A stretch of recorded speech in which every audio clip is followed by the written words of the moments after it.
Okay, so tonight I want to talk to you just briefly. Yes, I'm still here at the station, at the studios in Cedar Hill. And this week we finished all the moving and we are now residents of Cedar Hill. So we're excited about that. But it kind of struck me as we're making this big transition in life, the job and the new home and all of the things that go along with it, that I tend to find myself trusting in things and trusting in myself. And it seems ironic that we often tend to do that.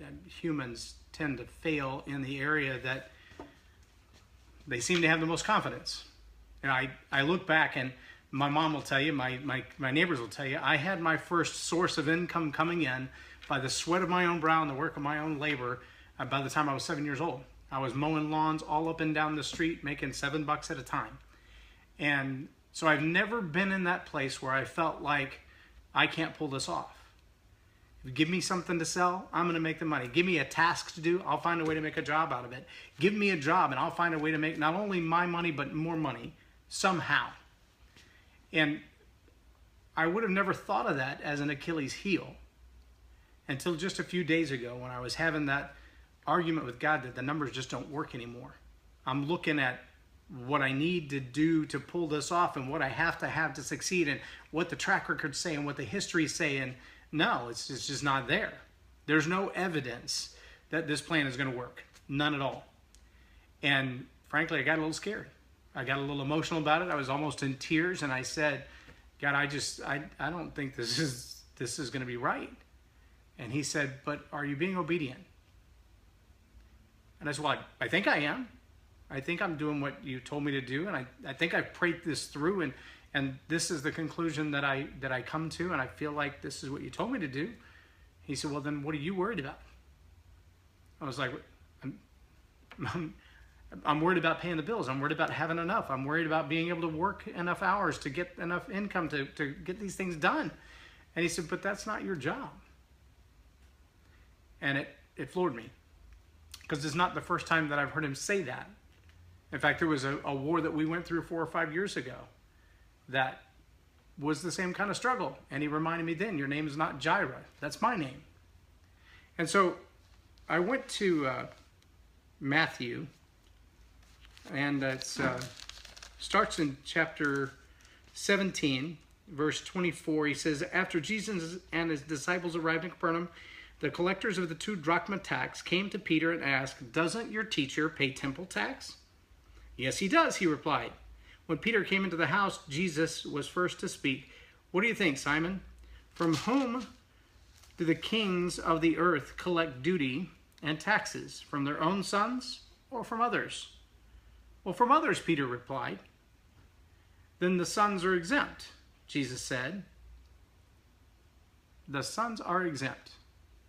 Think about that for a second, children of God. The sons are exempt, Jesus said. But so that we may not offend others, go to the lake, throw out your line, take the first fish that you catch, open his mouth, and you will find 4 drachma coin. Take it and give it to them for my tax and for yours. Now I want you to picture this scene for just a moment. The temple guard, the temple tax guys are coming around, and they're, everybody has to pay their taxes. And Jesus kind of on the slight, without saying it directly, goes, so if my father owns the house, am I still supposed to pay taxes? All right, never mind. I don't want anything. I don't want you throwing a fit about it. We're okay. We're fine to pay our taxes. Peter, go fishing. Huh? I want you to go fishing.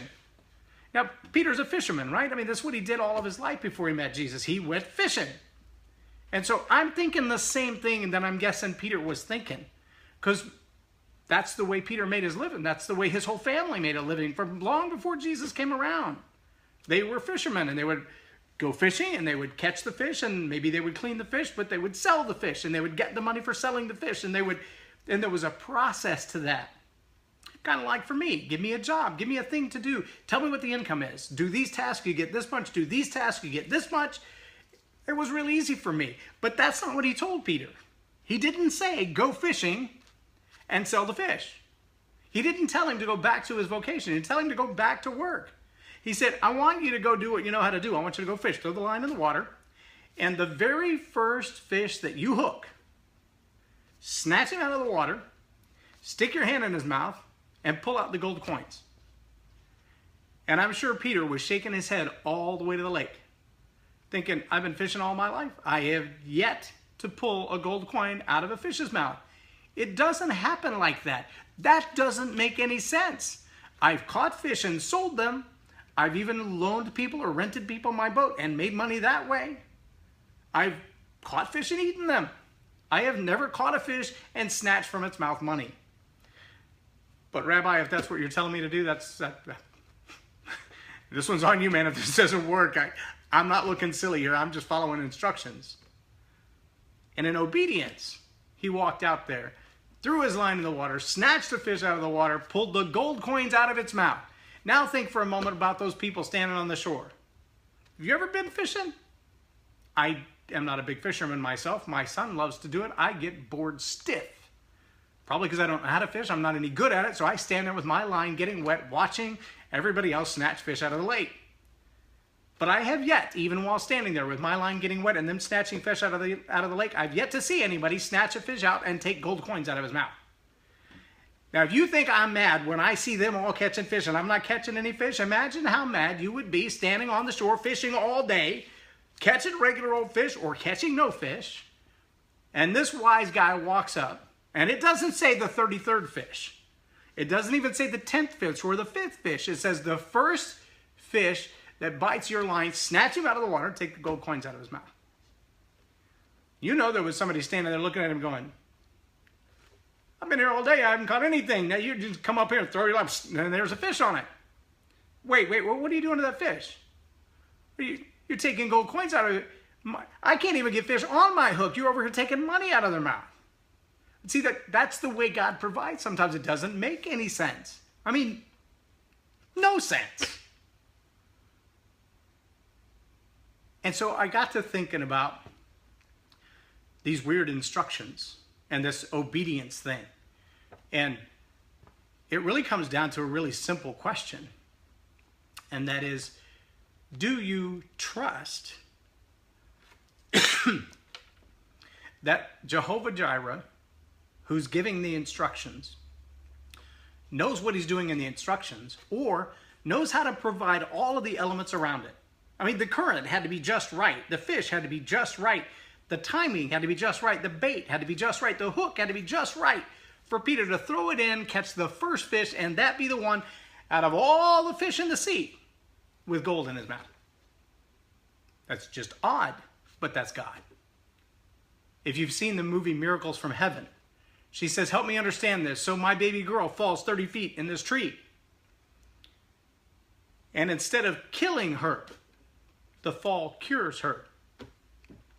And the doctor says yes. And she says, that's impossible. I heard Michael Jr., a comedian, one time say, we forget that God has other names. I've already mentioned the name Jehovah Jireh, but he likes to say that the Holy Spirit has another name. It's something. You know, you pull up at the red light and something says don't go, and then somebody runs the light from the other direction. You had the green light, it was time for you to go. But if you had gone, you'd be dead. But something said don't go. Well, that's something. That's the Holy Spirit. And I think in that moment when that little girl's head hit the ground and she woke up, not just was still alive, but was cured of everything that ailed her before she fell. That's impossible in the ways of man. And I think impossible may be another name for the Holy Spirit, just like something.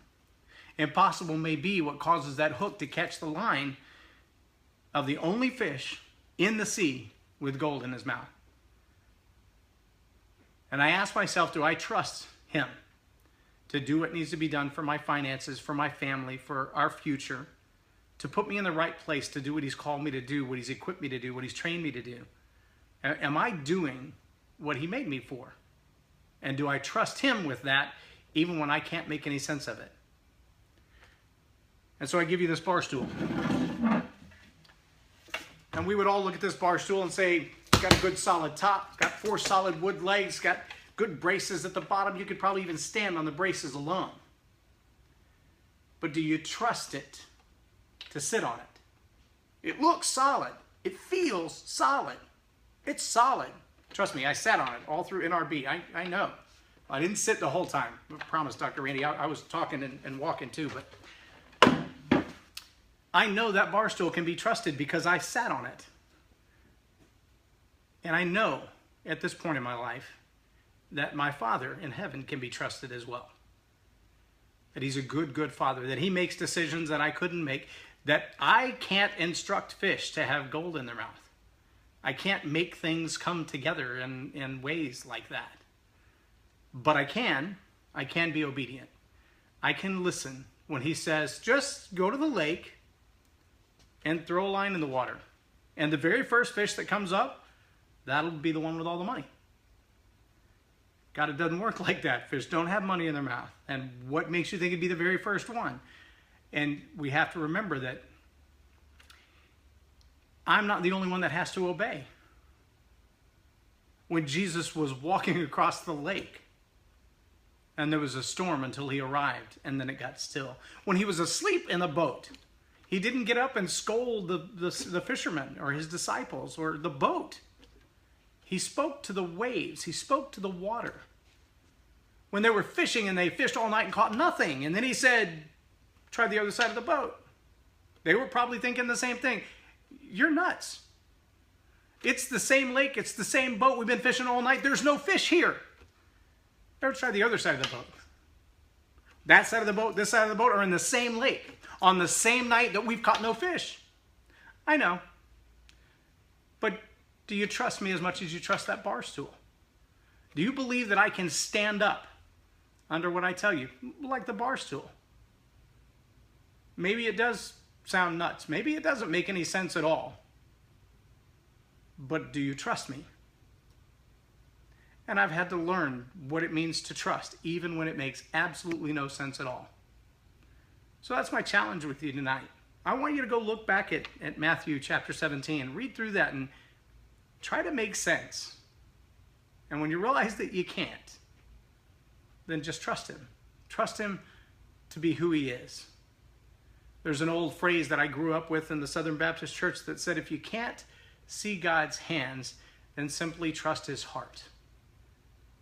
And I think when times are frightening, when the relationship is on the rocks, I saw a Facebook friend's post today, and all she said was, thank you all who have prayed for us and stood beside us. We have stopped divorce proceedings. Wow! Who does that? God. God intervenes. People pray. People learn that, just like Karen and I, through transforming grace, have found the power to stand. Not just to survive, not just to tolerate each other, but to stand firm in our marriage. I hope you're registered for Thrive this weekend, because if you're not, you'll have to wait till next year. It is not just full, it's sold out. In fact, so sold out, last I heard, we had to manipulate the size of the stage to get all of the guests into the ballroom. So if you don't have a ticket, you better be looking for advanced sales for next year to make sure you get into Thrive. It's going to be awesome. We're going to have a great time with a VIP luncheon and a gala dinner and all kinds of teaching from some of the most incredible women in the world. And I'm going to sneak in the back door and sit next to my lovely bride in the breakout session and talk about how God saved our marriage through transforming grace. If you are registered, please select our breakout session. I would love to see you there. That will be this weekend, Friday, Saturday, at the Courtyard Marriott in Grapevine. It's right there on Bass Pro Road.